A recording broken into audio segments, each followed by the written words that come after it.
What does a tight head prop look like? Well, they really look like a really good power lifter. Okay, they're strength power orientated. So biomechanically, they're probably not set up for the best type running really well. So you need to spend a bit of time on their running mechanics, but understanding that they're 120 to 130 kilos. So even the amount of load going through their legs when they run is so much more than a 115, 110 or a 90 kilo person. So how much volume they can do of running is less, and considering the body position that they have to have in a scrum. So just because they can squat well doesn't mean that they can push well in a scrum. Like you're taking from a vertical position, fourth generation, to a horizontal. When you're in that position, you need to be able to have really good extension through your back, really good core control, all your weight shifting on the inside leg. So you've got to have the ability to fight some rotation at the same time.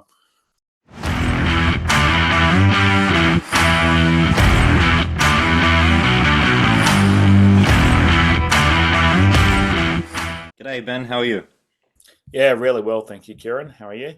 Yeah, going well, thanks. So, what have you thought about the Super Rugby season so far this year? Yeah, it's been really interesting. Probably the key fact that comes out of it is once the Kiwi teams lose about three or four of their top players, as we've seen post the World Cup cycle, and they've moved on to Japan or different places around the world, you can see that they're not as competitive as before. And it just shows that there's about three or four people in each team that are key, and everyone else is there filling a role to allow them to play well. And I've liked the fact that the Australian teams probably have a little bit more belief, a little bit more competition to try and create spots for the Wallabies. There's a bit of you can sort of see by the way they're performing, they're looking like they want to perform well rather than a failure of being worried about not performing well. And the other thing, we do see some blowouts still. So it just shows that there's some frailty in some teams still from a focus and mental concentration and a belief point of view still. So yeah, it's been a very fun year in terms of being able to just observe it, but I'd hate to be a coach involved with it. Sometimes it's yeah, topsy turvy.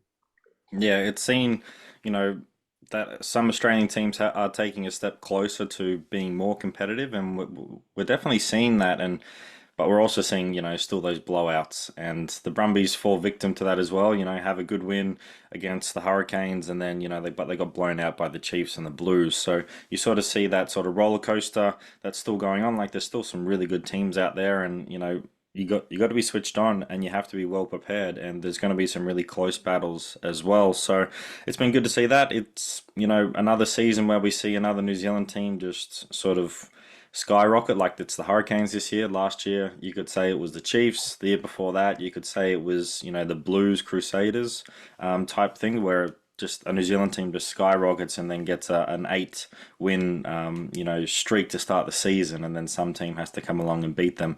I'm just happy it was the Brumbies this year to beat the Hurricanes.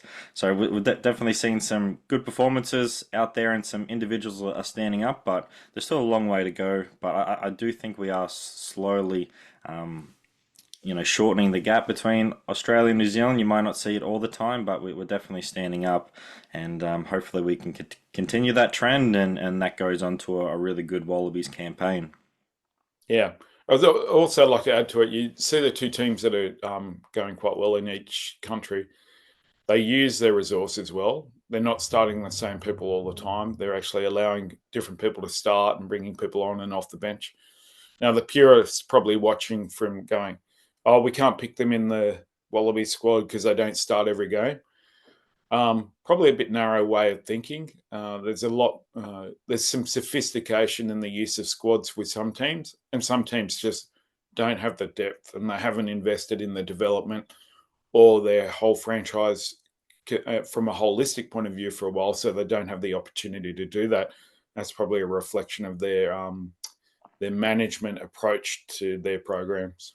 Yeah, and we do want to pick the best players in each positions and all that, but you also want to take in consideration if they have been playing really well and being able to come off the bench a couple of times, they're going to be really fresh for the Wallabies. And it's a long season. Games are just so physical at the international level. And if we want these players to be performing at the highest level consistently for the Wales series that's coming up, and they have another game against Georgia, and then to go off play the Rugby Championship, and then to go play a Northern Hemisphere tour, it's a lot of rugby. So we need, good quality players up there, and the Super Rugby is just, a warm up before they go play sort of the real intense matches and the ones that sort of matter the most to Australia here. Yeah, it's a good way of putting it. They are a warm up. It's a pyramid. They're climbing up the pyramid. It gets harder up there. Less room to mess up. 100%. So, if you haven't noticed on this podcast, we are both massive Brumbies fans, which shouldn't be a surprise to anyone. Who has been some standout Brumbies players you've seen this year, and which ones deserve a call up to the Wallabies? Yeah, that's quite interesting. You'd think definitely Bob Valentini. He's been really, really, really consistent there. I think you're probably going to look at slips, and you'll bring Allen back in, even though he's only had a couple of games. Their second rowers are performing quite well, and they're quite versatile. So I think you have to have Tom Hooper and Nick Frost there, just because they can cover 6 and second row there as well. For me, it's probably going to be their backs at the moment. Like Tua can't qualify. You wish he could. You're definitely going to put Corey Toole in there at some point because he makes a massive difference. I think Tom Wright's probably earned his spot back in the Wallabies. He's just been outstanding, and there's a real consistency in his game now. He's taking his opportunities, playing well, but there's some really good option taking that's coming off well before. Sometimes it didn't. Noah, I think you're definitely in there, and I think Ryan Lonergan. You can see the difference he made on when he came on last night against the Drua. He's just so much quicker and better decision making and a more complete player than most halfbacks out there. And there's a lot more to his game. There's a lot more intelligence as well. I think Lukey Reimer, although he hasn't played much, he makes a hell of a difference off the bench. Like his ability to get a few breakdowns and gets turnovers. But what he also does there is all of a sudden an opposition is looking for him at every breakdown, and they're committing an extra person to their breakdown for their own ball, which means their attack hasn't got as many options because they're starting to burn up players at breakdowns. So I think he definitely needs to look in. How about your thoughts? Yeah, I agree with most of your points there. And, one that keeps coming up on social media is Charlie Cale and sort of his breakout year this year. We sort of all knew what he could do if you ever seen him play clubland footy. And it was the same as Billy Pollard. You see them play clubland, you're like, these guys are just way too good to be playing here. And then they earned the right to be, consistent starters now for the Brumbies. So I think Charlie Cale would be, you at least need to have him in the squad if you're just going to use him as a developmental player. Like, get him in there, get him used to the environment, bring him on the end of season tour, and you never know, he might get a game or two and really show what he can do at that international level. So I reckon he would be a really good one. I'm just really keen to see Corey Toole, for the Wallabies. I really want to see that. I really want to see that speed. I want to see what Joe, the new head coach of the Wallabies, is going to do with him and how they can sort of put him in there to make him more of a threat, which will then free up some space for Noah if he's going to be 10. It will free up some space for the centres as well and add a new dynamic that we're probably missing in the Wallabies. So I'm really looking forward to those two. And to be honest, I'm really just looking forward to Len Ikitau coming back because he is the best 13 that we have.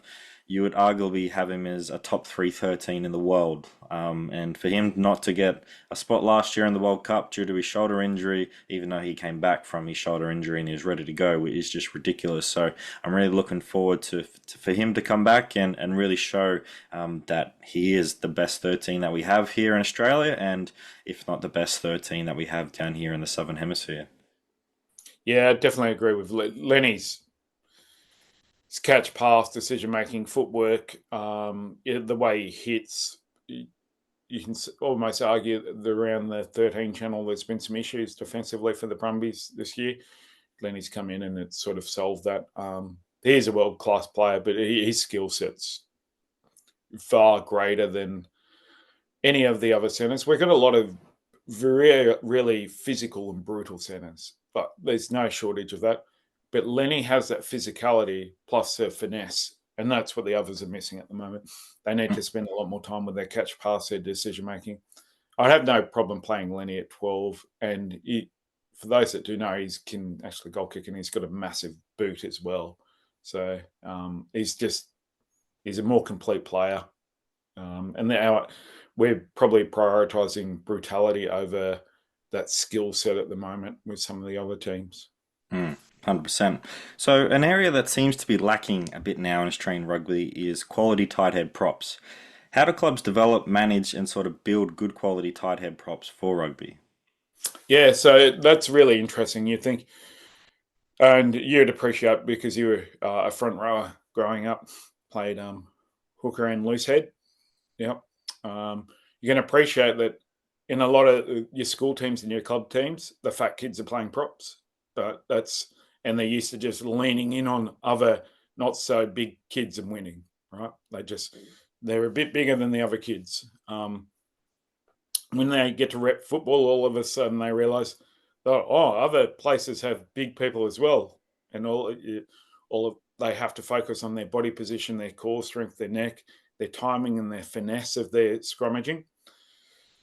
And then they get to rep football, and then they go, oh, okay, now I have to work with my people around me, understand my position, be really strong in my core, my Achilles, my calves, my neck. And they want me to run around the field and clean out most of the rucks. Or some teams, they want me to actually act as a pivot sometimes and catch pass. And sometimes want you as a ball runner. So you've got to present those things. But the number one thing is you have to know how to scrummage. You've got to be able to hold that position really well. And you've got to be able to get around the field and contribute. And for a lot of kids growing up when they've always been picked because they've always been the biggest, it's a mindset change that some of them can make and some of them can't. How do we manage them? We can go into a lot more depth if you look at from a Super Rugby point of view. So, what's the main injuries that you've seen tight head props get around Australia over the last few years? Achilles and calves. Achilles, yep. Yeah. So, do other nations get them? You probably haven't seen it in New Zealand for a while, or I haven't really heard about it in South Africa either. Yep. Okay. So, we start fundamentally looking at how are we managing our tight head props then? A lot of other teams are quite willing to bring them off at 45, 50 minutes. Okay. So, from a management point of view, it means every team should have two really good tight head props. You can't have one. So, you've got to really invest and have two tight head props that are alternating. Also, in Australia, when we have drier weather, we've got really, really hard grounds. Okay. Our training grounds and our playing grounds traditionally are harder than New Zealand and the Southern Hemisphere, and sometimes even a bit of South Africa where they might get a bit more rain. So our the ground that we play on contributes to a lot. So you think biomechanically, what does a tight head prop look like? Well, they really look like a really good power lifter. Okay, they're strength power orientated. So biomechanically, they're probably not set up for the best type running really well. So you need to spend a bit of time on their running mechanics, but understanding that they're 120 to 130 kilos. So even the amount of load going through their legs when they run is so much more than a 115, 110 or a 90 kilo person. So how much volume they can do of running is less, and considering the body position that they have to have in a scrum. So just because they can squat well doesn't mean that they can push well in a scrum. Like you're taking from a vertical position, fourth generation, to a horizontal. When you're in that position, you need to be able to have really good extension through your back, really good core control, all your weight shifting on the inside leg. So you've got to have the ability to fight some rotation at the same time. So there's all these fundamental things that you've got to get right. So that's it in a nutshell. We could drill right down into like what training and so forth as well. And also you've got to have ridiculous neck strength. And scrummaging just takes an awful load on your body. So the ability to know how many scrums they've packed through the week, how many they've packed on the weekend, what were the weather conditions, what were their breaks in between their scrummaging efforts in a game.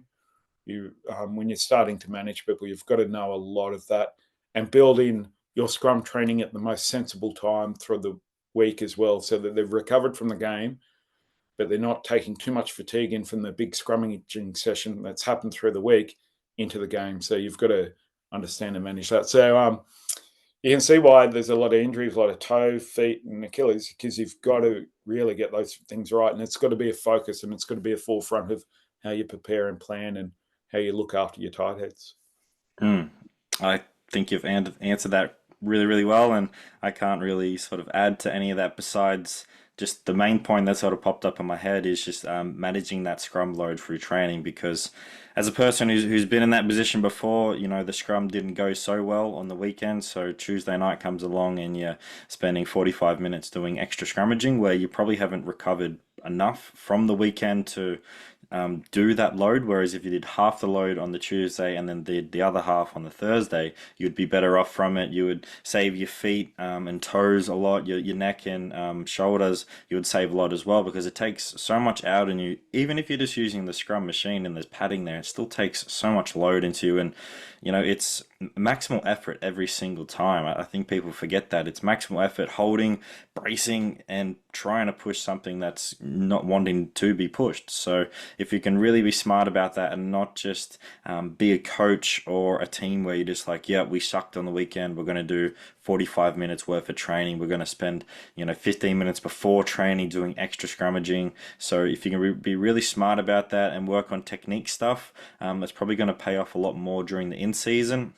And really save your legs. And from a person who had a big toe injury from scrummaging, which unfortunately forced me to retire, like it does take a toll on the body. And a big toe, it might not seem like an important area of the body, but it is. If you can't be on your big toe, you can't walk properly, you can't run, you can't really have a good quality of life. So we need to be sure that we're being smart with the footwear that we're doing and also the training load that we're giving these big boys from week to week. Yeah, absolutely. I think you nailed it. You get there. One of the other things is really looking after the calves and Achilles. Every stud that you have in the ground, we've seen some people talk about it. With some inside research for some national teams that's not released, is worth 25 kilos of extra force. So if you don't have that mobility within your ankle complex to get a couple of extra studs in the ground, it's going to go forward and be placed again more on a couple of toes as well that are carrying that load. So the ability to have that ankle range of motion and the hip and knee motion so that you can have more studs on the ground is huge. And you need to practice that when you're young. You've got to keep doing that. And also, like some teams have been guilty of, trying to do bounding work with them like you would do with sprinters and stuff because, they value running around the field, but biomechanically they're not set up for it. They're doing scrum like, cool, you can have their tight head prop faster. I'd prefer them to be okay at running around, but really good at scrummaging and line out lifting and really good in contact. 100%. They're only working in, let's say, 10 to 15 meter channel anyway, so they're not having to, be caught out on a sideline where they have to then run and chase. If they have been, then something's broken down in the communication or the defensive sort of structure that's going on. So we don't need them to be like that. We need them to be fast, powerful over short distances. The occasion will pop up where they do have to run a bit, but they know how to do that and manage themselves. They're not going to, waste too much energy on that big sprint effort if they know they don't need to. So they're pretty smart in that regard. So yeah, we don't need them to be like a back row. We just need them to be able to be locked down in their set piece because if we're going to then use them up in, international level, the opportunities are sort of limited in international rugby, and you need to really make the most of it. And that's what Nick Frost was saying. Like set piece wise, you need to be on. there's any flaw in your game is going to get found out, and we really need to make sure that we're developing international standard players so that if one player gets hurt or dropped, the next person who comes in line can really handle that load and really make sure all those fundamental things are down packed. So when it comes to hookers as well, we probably touched upon very similar things from a hooker to a tight head prop. Is there anything else that sort of needs to be addressed with developing hookers at your rugby club? Yeah, throwing. Throwing is such a, and you do a lot of throwing, and you actually do a lot of throwing from baseball as well. There's so much timing involved with throwing, but also you need really good thoracic and shoulder extension. As soon as they're in a hard position where they need to scrummage and be big units and be solid, but they need the range of motion. So if you just focus on size and strength in the upper body, but you don't allow mobility to get that really good extension um, with their upper body, they can't throw well.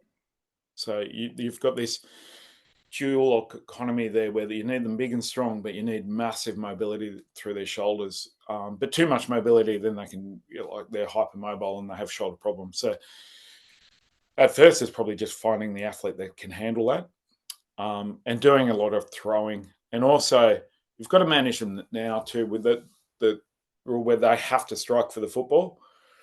They get targeted, so they're getting a lot of foot and toe issues at the moment because the opposition will time all their force, and you've got all your weight on the inside, like the loose head, the tight head, and the hooker, and everyone else is all their force is focusing up at that hooker's leg, so that when they go for that ball strike, when they're on one leg, they're targeting their force directly at that person. You've experienced that?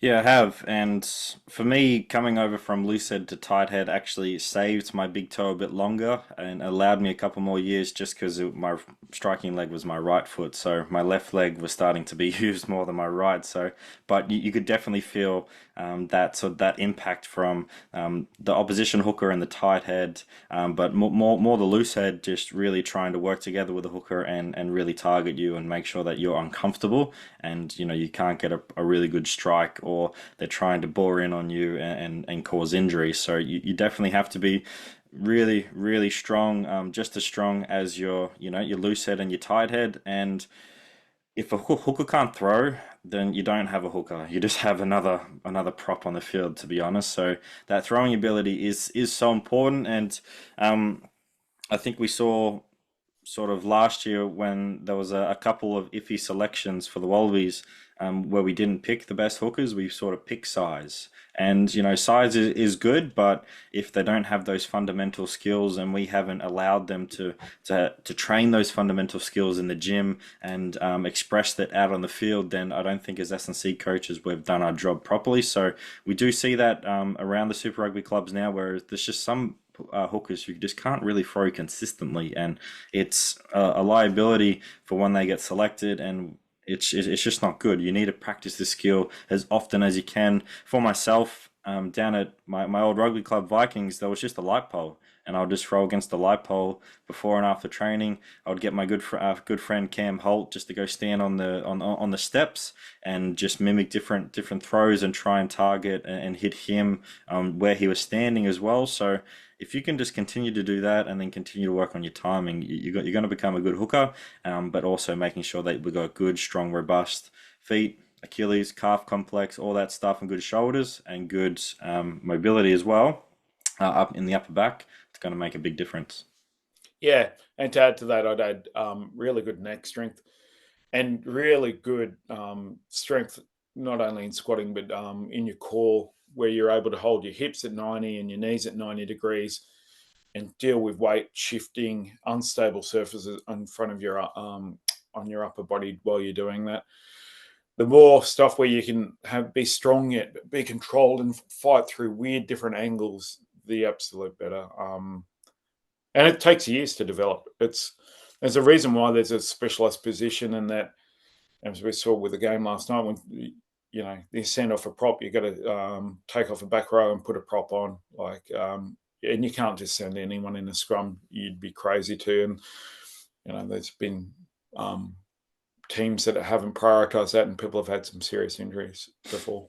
Mm. And everything we just talked about for these two positions, it just shows that if you're not doing a strength and conditioning program to help, these positions thrive, and you're just doing, say, a bro split, then you're not setting yourself up well to be able to play well. So, and the bro split doesn't take in considerations that the thing we think about as strength and conditioning coaches. So it just really shows you that you really do need a tailored program, and a program that is well structured to allow you to perform out on the field, and then perform out for training out on the field, and then perform for game day when that comes around.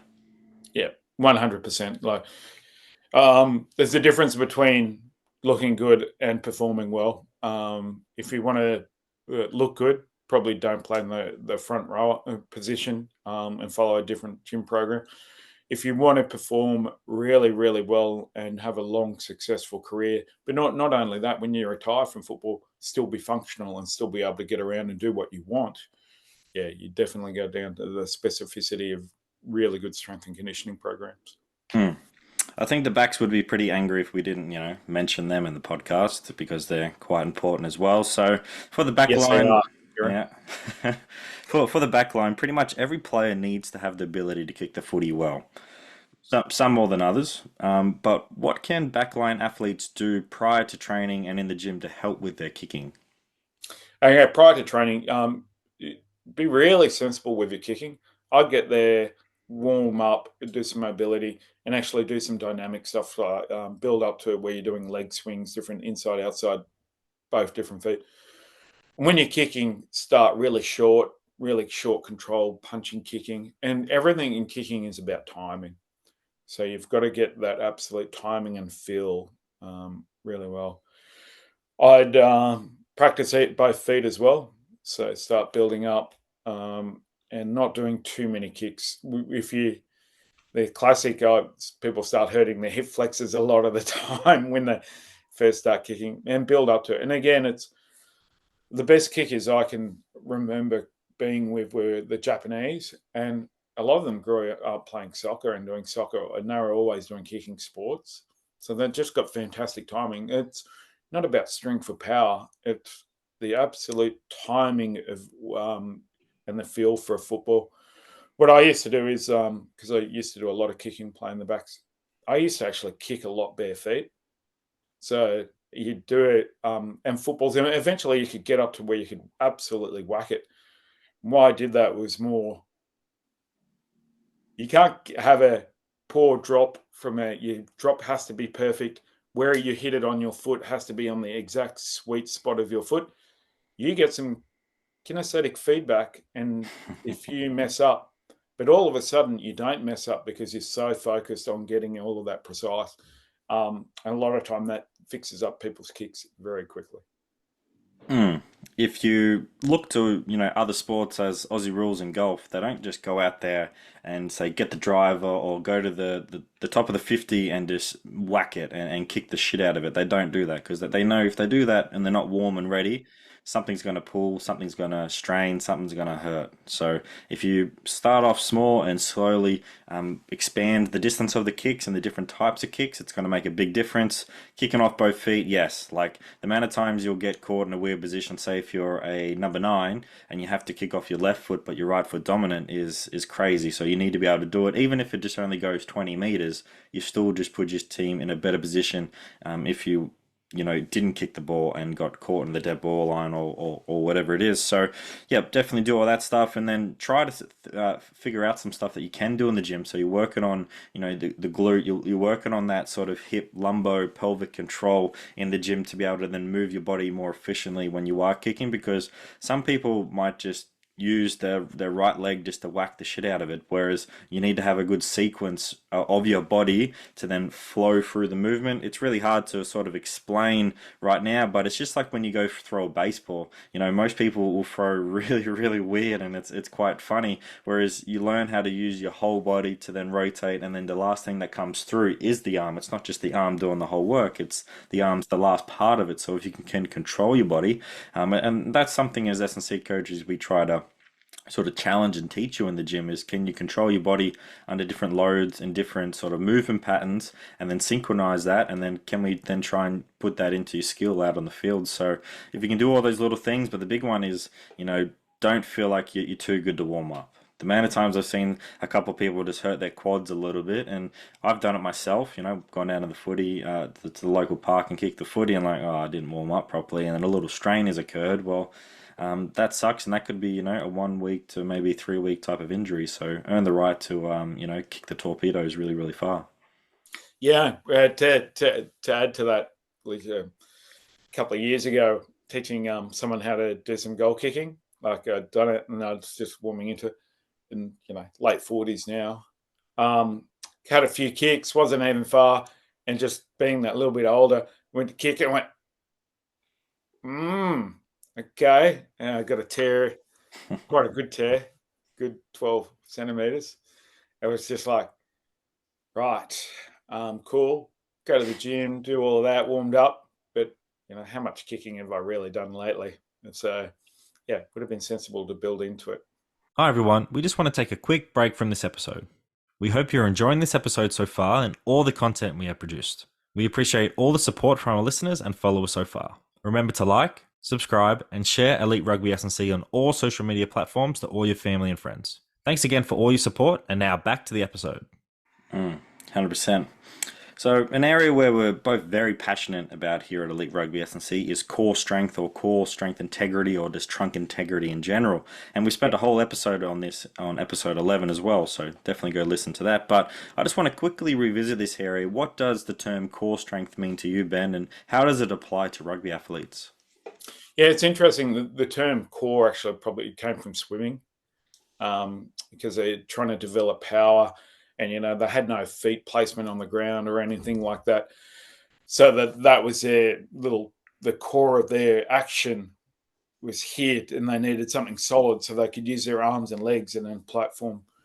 So for me, it's core is the ability to stabilize and generate force or decelerate force through your torso at the correct time while you're doing a sporting activity. So that's what core strength is. Because if I do a lot of upper body gym and do a lot of lower body gym, but I don't have the ability to brace, stabilize, transfer force, or stop force generation at the right time, I'm weak. Without your strength there, or even your coordination there, like if you just go to the gym, most people love to play football against people that look good, that have that, because they fall apart so quickly in any contact, any skill. And, despite all these muscles and strength, they can't produce any force or power. How about Mm. you? Yeah, like two examples that pop up in my head is when you're running out there to the field and you see the opposition, you're like, oh, they got some pretty big boys out there. We'll see how we go. Like being a person who wasn't always the biggest person out on the field, so you're like, all right, we'll see how we go. And then you get into a scrum and you're packing against them, you're pushing against them. You're like, oh, they got nothing. They're weak. They're just all show. So that's a perfect example from say a forward's example, but a forward's opinion. But in the back line, it's like if you got you're just seeing them, the opposition running and try to pass sort of quite a distance at speed, but a long distance as well, and they can't hit that accurate pass, and you're like, oh yeah, these guys aren't really skillful at all. So being able to transfer all that core strength we do in the gym and at training it's a game is, some people just have a lot of show muscles, but a lot of other people won't be as big, but just have that integrity to be able to do the skills and perform at a high level. So for me, core strength is just being able to do the sporting actions really, really well,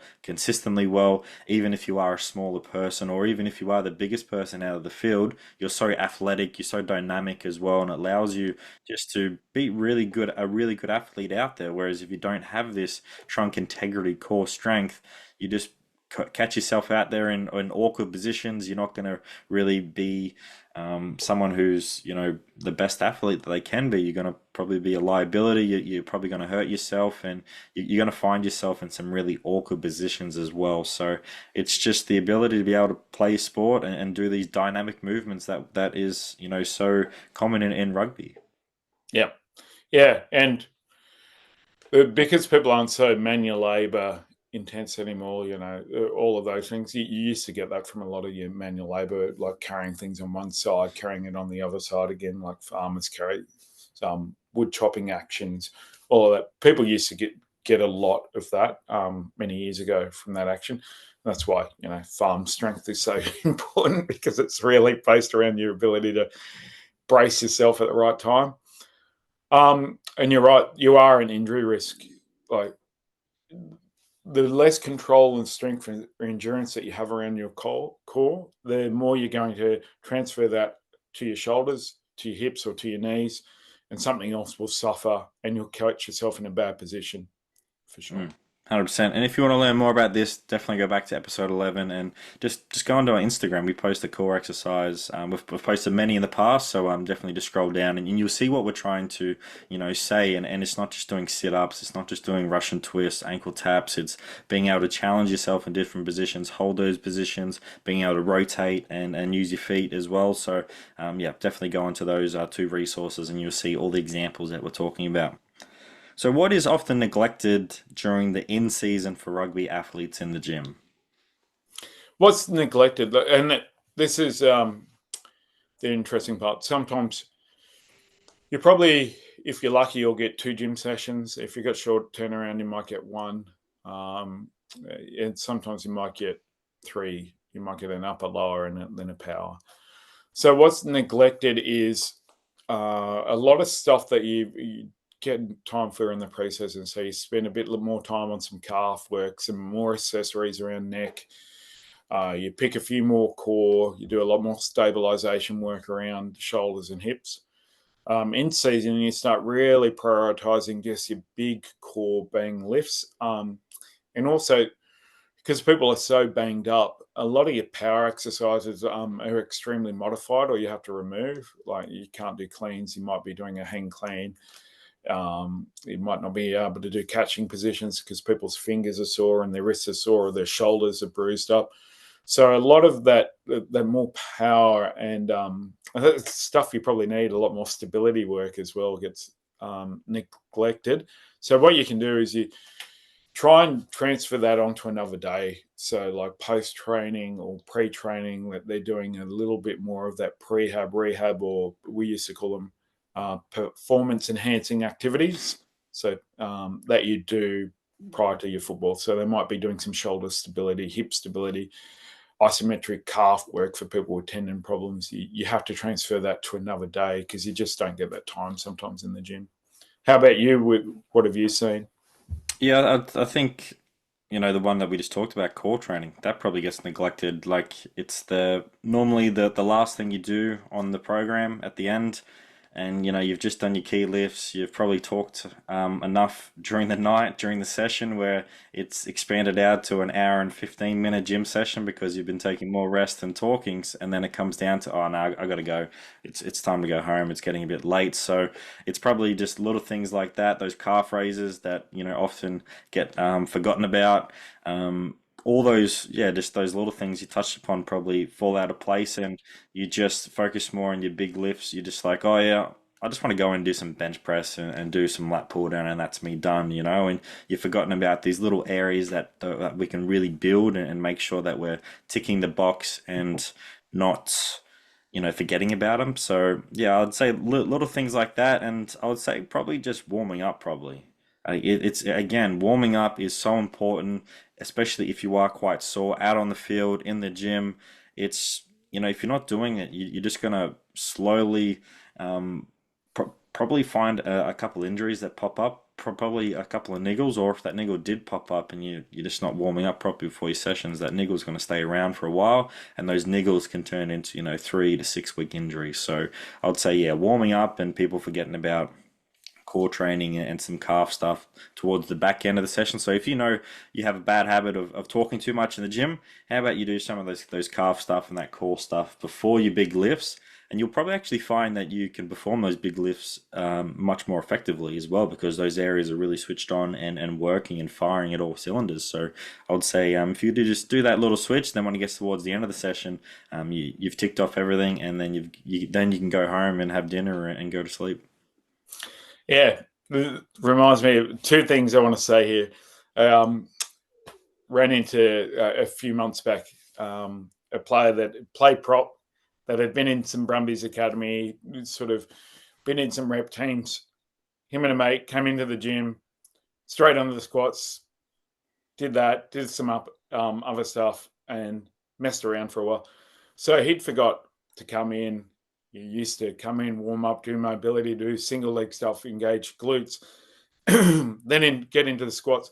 So even though he'd been through that process, he'd stopped doing that. And I just looked at him and went, wow, you spent so many years of being in rep programs at Brums where we've coached you through that, and you just come in, just jump on the squats, you warm up, you do a couple of sets, and then you build into it. It's like, wow. Okay. Did no core training, did some bulking, and just did quad dominant stuff the whole time, no glutes and no hammers. And I just went, wow, okay, cool. And this is this one, I didn't get to go to the gym this week with my partner, and this is what she sent. I'm 1,000 times more effective than anyone else in there. People really waste a lot of time in the gym. Like, this is after a gym session. I said, yeah, they do. And she goes, 100%. It's like people think that you will get training effect by simply turning up and entering the gym. And I think a lot of people are very guilty of that, and you've got to take a clear reflection of yourself. And I found that was sent to me on Friday. We were having a little text exchange. I giggled and went, yep. The old commercial gym. They're hilarious. Yeah, and it just shows you that if you're not following a really structured, well thought out program, you're going to find yourself staying in there a lot longer than you need to, and you just don't know that clear process of warming up, doing our main lifts, doing our power stuff, and then doing our accessory work, and then getting out of there. So it is about, time efficiency and about following a well structured, plan. We have a plan in place, and if you don't have that plan, you're just going to find yourself doing a lot more exercises, a lot more reps and sets than you need to, and you're just causing more fatigue. And then when it comes training time and game day, you're just going to not perform at your best. Yeah. But like, if you follow our program, and you'll get a lot more done in a lot shorter period of time. But also, when you are following the program, go take a look at the gym sessions that other people are doing, and then you'll realize sometimes it takes you to actually follow a structured program, do it for a while, and then look outward at what other people are doing, and you go, wow, there's a lot of inefficient time use here. 100%. What is often neglected during the in-season for rugby athletes out on the field now? Yeah, well, and particularly from clubland, and sometimes it's a lack of planning by the actual coaching staff. Had an experience lately where there was just no session plans. So the problem with no session plans is you can't plan conditioning, you can't plan when you'll do your speed work, because you just don't know the flow of the program. So even at clubland, if there's no session plans, you can't take advantage of that time.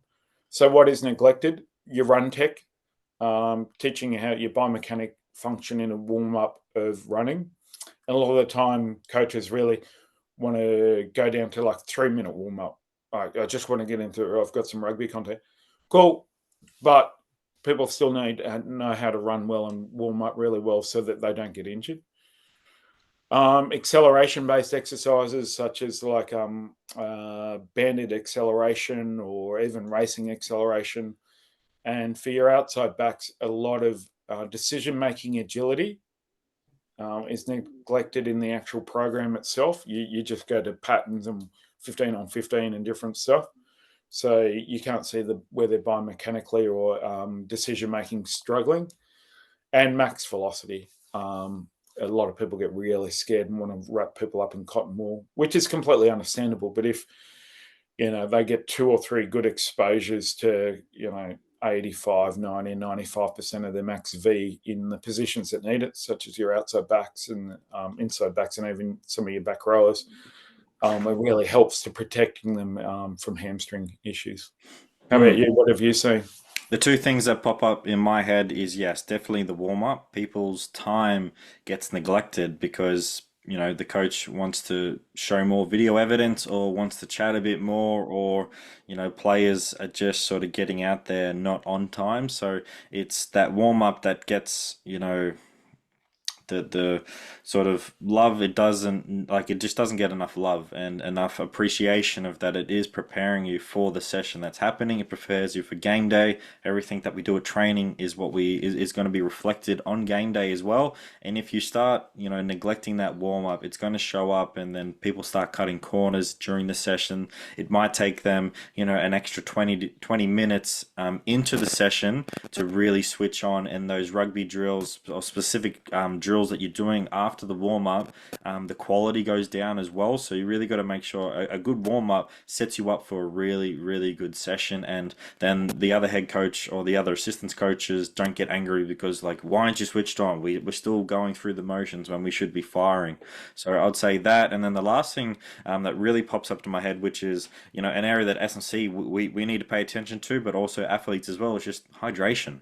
It's not for most of us here in Australia, you're probably playing in areas where it's not really too warm. It's a winter sport, rugby, so you're probably like, no, I don't really need too much hydration. Or if you are playing in a warmer part, you probably might not take hydration too serious as well. So don't forget to have your water breaks, have your drink breaks, get the water in, because it's not just about today's session, it's also about tomorrow, how you recover for the gym session, and then in 2 days prior, you're either playing or you're training again. So that hydration factor, and then just having really good quality rest as well, because that's what you get from when you have the drink breaks, is having some rest between the sessions as well. So don't neglect the warm up, and don't neglect having a drinks break, having a little break from the stuff that you're doing, and getting some good hydration into you.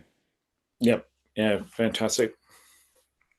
So last few questions. These are just some random ones that I was sort of thinking about, and I always like asking random questions. So just answer them as long or as short as you want to. So is there any overrated gym exercise out there that you can think of?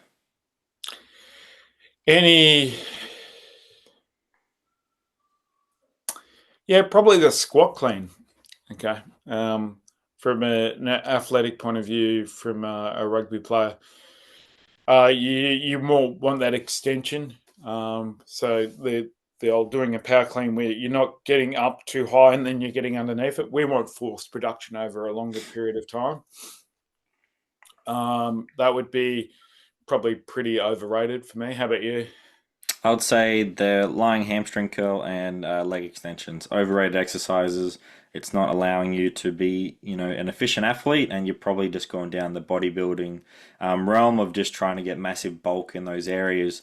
And for me, I don't like the force that has at the full extension into that knee joint, and I don't like when you're lying down doing the hamstring curl and sort of not doing the full range and shortening those hamstrings. And especially if you're an outside back, if we have really short hamstrings and you've been sitting down a lot during the day and you're an office sort of person, then you then try to go run fast consistently, we're probably going to see something occur, or your gait is just going to be inefficient for you to be able to run efficiently and run fast consistently. Yeah, particularly in that position at full extension, you want your glute to actually be activated as well within that hip extension. You don't want you want your glute involved with that hip extension, not just your hamstring. So you want sequencing of more motor patterns and more muscles across a good sequence rather than that isolation. Yeah, totally agree with the curls. And now go on the opposite. Any underrated exercise out there that you can think of? Uh, any type of sled or prowler push, particularly for your horizontal base power activities, and also from an Achilles and calf strength development as well. Okay, you're getting that really good isometric contraction. So sled push and even sled pull backwards, just for the development of VMOs and particularly patella tendons and all of those types of things. You push pull sleds. If I if you can do them, definitely do them. They're fantastic for you, for our sport. How about you? Yep, the Prowler and the sled, awesome. It's if you haven't used one in a while and you use it and you just go 10 meters up and then 10 meters back, you're like, wow, this is actually a bit of a workout as well. So you can see sort of how it sort of applies to the sport that we're doing. For myself, I would say, you know, two bits of equipment that sort of pop up. If you use them correctly and use them in a different way, that it can really work. And that's just the seated bench press, but you're pushing out in front of you in that horizontal one. I would say that's probably a bit underrated, and it's a different position for you. And some commercial gyms have a really good setup in that, and you can really sort of target the shoulder a bit differently, and it's out in front of you instead of laying on your back pushing straight up. So I think, to be honest, something like that could be a good variation in your training. So I don't mind that, and I don't mind a hack squat. Like, to be honest, I think it's just, again, something different. If you are trying to use it, don't use it as in sort of the bodybuilding, heaps and heaps of reps. But I think if you are finding it some time that you're just sick of back squatting or something like that, you can go on the hack squat and do some very similar reps and sets, and you're going to get a good stimulus as well. So to two machines that I don't mind, so two machines that I didn't like, your leg extension, your hamstring curl, whereas these two machines I do like. It doesn't always have to be free weights and certain things in the gym. You can add these, different spices into your program, but we don't always use them. But they are good variations if you're trying to, find a bit of motivation into the gym and enjoy your training as well, because it can get very stagnated at times. Yeah. Okay. Yeah, I wouldn't have thought of that. Maybe that's more the training professionals, where it's like, why wouldn't you want to perform?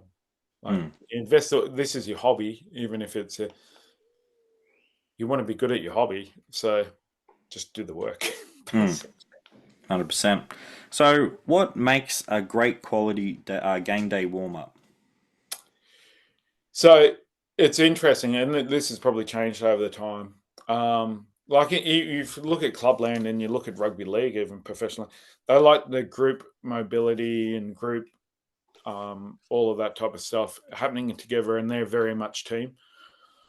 I think personally, what is good is when players have a bit of ownership over the first 5-10 minutes when they go out there and they practice their little bits of skills, their little bits of mobility and personal injury stuff that they need to manage. Then you come together as a team and you do your locomotion type activities. Then you transfer into your ball skills, and then your defense focus, attack focus, breakdown focus, and get some scrum and line out in there. I think it allows that personal space for a bit of individual responsibility, individual needs, and then you come together, start becoming more of a team, more of a team, more of a team, more of a team, more of a team, as you enter the change rooms to come out. In a clubland, it's more different, where you get them together as a group and do their mobility and locomotion stuff, and you're trying to fire them up and get them a team there, because they probably don't spend as much time together through the week as a professional setup. In a professional setup, sometimes you actually need that break from the team, because it's so much about the team that you need to allow some personal space to get them in that mind space. How about you? A good game day warm up and a quality game day warm up is sticking to your timings and having timings in place. So tell players, cool, this is the time I want you to arrive. This is the free time for you to do any little bit of mobility, or to go have some last little nutrition, go get strapping, go prepare yourself, go listen to your certain songs that you want to. This is the time where you need to get ready. This is the time that we are going to be out on the field, and players know that. Players have options to use some bands and rollers and trig balls to do some of that mobility in the sheds prior to going out as well. And then once they're out there, like you said, they have 5 to 10 minutes to themselves and tick off all the little boxes that us as S&C coaches don't need to, govern or perform in our warm up. When we then start our warm up, we're doing those dynamic movements, but we're slowly building the intensity and doing the things that we need to do. Go off, do some skills, then they might come back to you to do some more fast-paced, acceleration, velocity-based stuff. And then at the end of the warm-up, you get your contact in there, really get the shots on, and really get the intensity and just the motivation up, and that game day sort of mentality ready, and then go into the sheds, get your jerseys on, and get out. It doesn't have to be so complicated. It doesn't have to go for too long in terms of massive warm-ups, because if you're doing that, you're probably not being effective, and the players probably aren't owning their part of the warm-up as well. So I think if you can do all those things and have good little water breaks in between as well, and then you have the stuff that the coach wants to tick off and go through, you're going to be setting yourself up for a good performance each time. Even if you have a bad performance, well, at least we prepared the best that we could. It was just the opposition had a better a game plan that day. Yeah. Yeah, it's interesting. I'm so used to it, but it doesn't even compute in my mind that you wouldn't have a sequence of events at the right time. And also be conscious of sometimes coaches almost turn a warm-up into another training session. You've got to stop that from happening as well. Like sometimes you can cognitively and physically and almost hormonally, where you have a big adrenaline dump or spike in attention pre-game that actually dampens them later on in the game as well. So you've got to manage that as well. 100%. And what would be the best way to cool down post-training and post-game day? Well, this is really interesting. At the elite level, we didn't. We literally, we'd come in, let them talk to their fans, come back in, then they'd get their injuries treated. They could do recovery if they wanted to. They'd actually have some food straight away, some hydration, and we'd even have a couple of beers in the change room. Yeah. Why we could do that is we knew that we had a mobility session. We had recovery happening the next day. It was in the morning, so they weren't going to go out and so forth. And then we would see them the day after and the day after. So and then it'd be a really structured recovery based on that. So we had to allow them to do things a little bit differently. From a club point of view, I'd really focus on hydration and getting some food into them there. If you've got the ability to have some form of cold water immersion or contrast immersion, I'd have that there. And it's so hard to get them to actually do a cool down on a field and a stretch.